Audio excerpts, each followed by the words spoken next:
My dear students, today in this video, I want to discuss some important theorems, formula. It will be beneficial for you when you will solve the problems of probability. Theorem 1. Let S be the sample space and let E be an event. Then probability of E greater than equal to 0. It is important equally for MCQ type of question. Probability of phi is equal to 0. Probability of S is equal to 1. These three theorems are problem, but it is very important for multiple type of questions also. Since E is an event, we have E is subset of S. So probability of E is equal to cardinal number of E by cardinal number of S, and cardinal number of E greater than equal to 0. So probability of E greater than equal to 0. Now probability of phi is equal to cardinal number of phi by cardinal number of S. Phi is event, impossible event. So the cardinal number of phi is equal to 0, 0 by S is equal to 0. Probability of S is equal to cardinal number of S by cardinal number of S is equal to 1.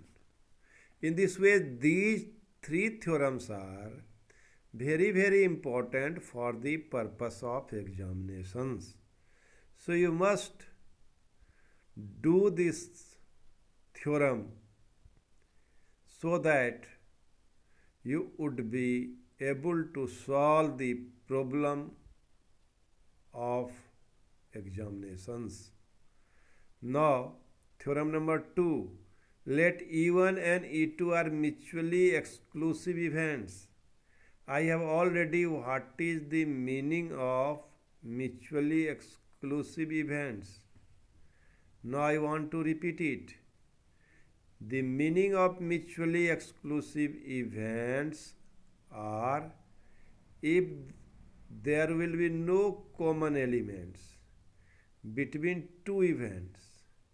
That is, in mathematically we can say that if E1 intersection E2 is equal to phi, then we say that E1 E2 are mutually exclusive events. Probability of E1 E2 is equal to 0. That is, E1 intersection E2 is equal to 0. Probability of E1 or E2 is equal to probability of E1 plus probability of E2. That is, probability of E1 union E2 is equal to probability of E1 plus probability of E2. Now we want to prove it. Let S be the sample space and let E1, E2 be two mutually exclusive events. Then E1 intersection E2 is equal to phi. So probability of E1 and E2 is equal to probability of E1 intersection E2, and that is probability of phi is equal to 0. So secondly is probability of E1 or E2. That is probability of E1 union E2. Can we written as cardinal number of E1 union E2 by cardinal number of S. That is cardinal number of E1 plus cardinal number of E2 divided by cardinal number of S. And it can be rewritten as cardinal number of E1 by cardinal number of S plus cardinal number of E2 by cardinal number of S. That is probability of E1 plus probability of E2. Therefore, probability of E1 or E2 is equal to probability of E1 plus probability of E2. When E1, E2 are mutually exclusive, means both the sets have no common elements. Remark, if E1, E2, En are pairwise disjoint, then probability of E1 union E2 so union En is equal to probability of E1 plus probability of E2 plus probability of En. My dear student, now we want to apply this theorem in proving the addition for any two events E1 and E2. Probability of E1 union E2 is equal to probability of E1 plus probability of E2 minus probability of E1 intersection E2. Or in words you can say probability of E1 or E2 is equal to probability of E1 plus probability of E2 minus probability of E1 and E2. Let S be the sample space, then E1 is subset of S, E2 is subset of S. From set theory we know that cardinal number of E1 union E2 is equal to cardinal number of E1 plus cardinal number of E2 minus cardinal number of E1 intersection E2. If you divide both sides by cardinal number of S, then cardinal number of E1 union E2 divided by cardinal number of S is equal to cardinal number of E1 plus cardinal number of E2 minus cardinal number of E1 intersection E2 divided by cardinal number of S. And it will be cardinal number of E1 by cardinal number of S plus cardinal number of E2 by cardinal number of S minus cardinal number of E1 intersection E2 by cardinal number of S. That is probability of E1 plus probability of E2 minus probability of E1 intersection E2. So my dear students, you can write it in this way. Probability of E1 union E2 is equal to probability of E1 plus probability of E2 minus probability of E1 intersection E2. So in the word, in term of word, you can write probability of E1 or E2 is equal to probability of E1 plus probability of E2 minus probability of E1 and E2. This is E2. So my dear student, if E1 and E2 are mutually exclusive events, then E1 intersection E2 is equal to phi and probability of E1 intersection E2 is equal to probability of phi is equal to 0. So in this case, probability of E1 union E2 is equal to probability of E1 plus probability of E2. Now, we want to apply addition theorem for two events in determining the addition theorem for three events. Theorem 1, Theorem 4. For any three events E1, E2, E3, probability of E1 union E2 union E3 is equal to probability of E1 plus probability of E2 plus probability of E3 minus probability of E1 intersection E2 minus probability of E2 intersection E3 minus probability of E3 intersection E1. This is important. Probability of E1 intersection E2 and intersection E3. So my dear student, how can you will prove it? We will apply the addition theorem for two events. Now we take probability of E1 union E2 is equal to in a group, same group, and apply the addition theorem. Then probability of E1 union E2 plus probability of E3 minus probability of E1 union E2 intersection E3 by the addition theorem for two events. Again we here split it. Probability of E1 plus probability of E2 minus probability of E1 intersection E2. Now it is probability of E3 minus probability of E1 intersection E3 union E2 intersection E3 here. This term can be written distributive law we apply here. Probability of E1 intersection E3 and union, this union, probability of E2 intersection E3. Now again we apply addition theorem for two events. We have probability of E1 intersection E3 plus probability of E2 intersection E3 minus probability of E1 intersection E3 intersection E2 intersection E3. So my dear students, now it will be probability of E1 plus probability of E2 plus probability of E3 minus probability of E1 intersection E2 minus probability of E1 intersection E3 minus probability of E2 intersection E3, and it is equal to probability of E1 intersection E2 intersection E3. So in this way we can prove this result, and it is beneficial not for only the probability, but we will apply it in the counting also. So my dear student, you must be careful Must be sincere. Now theorem number 5. If E1 and E2 are two mutually exclusive exhaustive events, then probability of E1 plus probability of E2 is equal to 1. This is a very, very important formula and theorem. Mutually exclusive and exhaustive.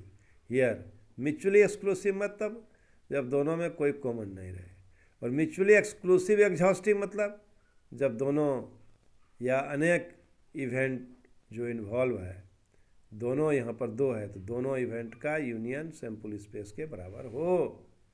Late S be the sample space, then E1 and E2 being mutually exclusive and exhaustive events, we have E1 intersection E2 is equal to phi and E1 union E2 is equal to S. This is given. This is given in this theorem. This is given.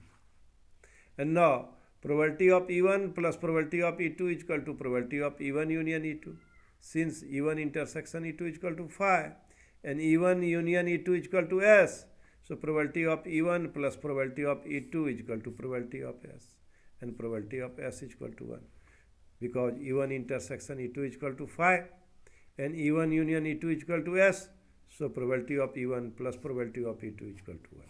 So in this way we can solve this problem, solve this theorem. Now applying this theorem we can solve so many problems of probability.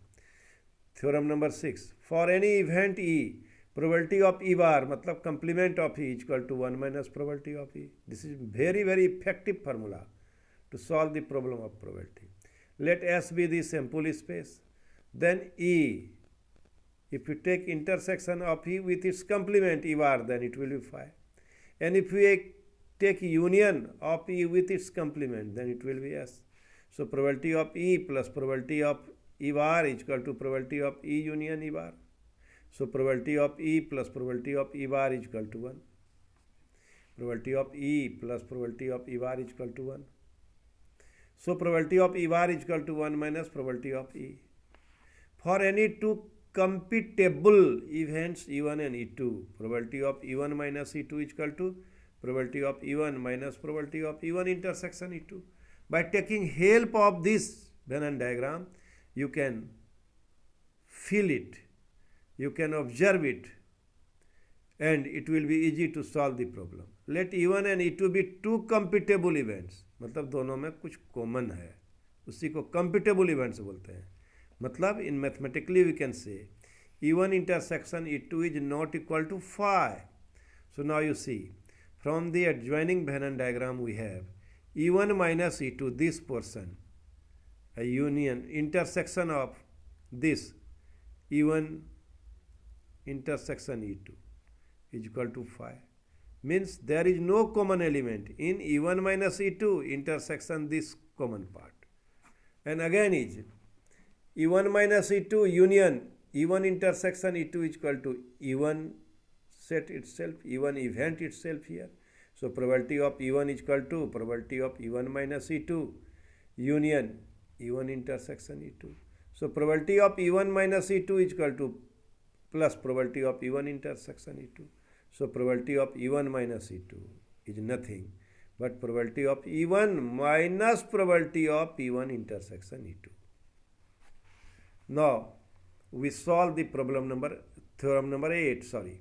If E1 E2 be two events such that E1 is subset of E2, E1 E2 के अंदर है, then probability of E1 less than probability of E2.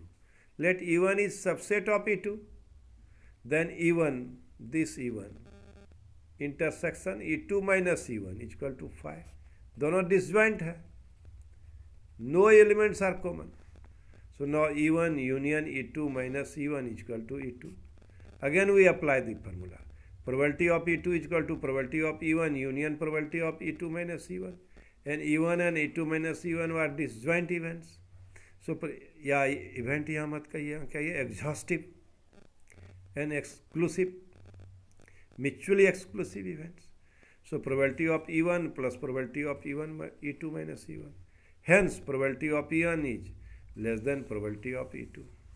Since probability of E2 is equal to probability of E1 plus probability of E2 minus E1, Of course, probability of E1 is less than equal to probability of E2. So now, my dear students, we here discuss theorem number 9. For any event E, 0 less than equal to probability of E less than equal to 1.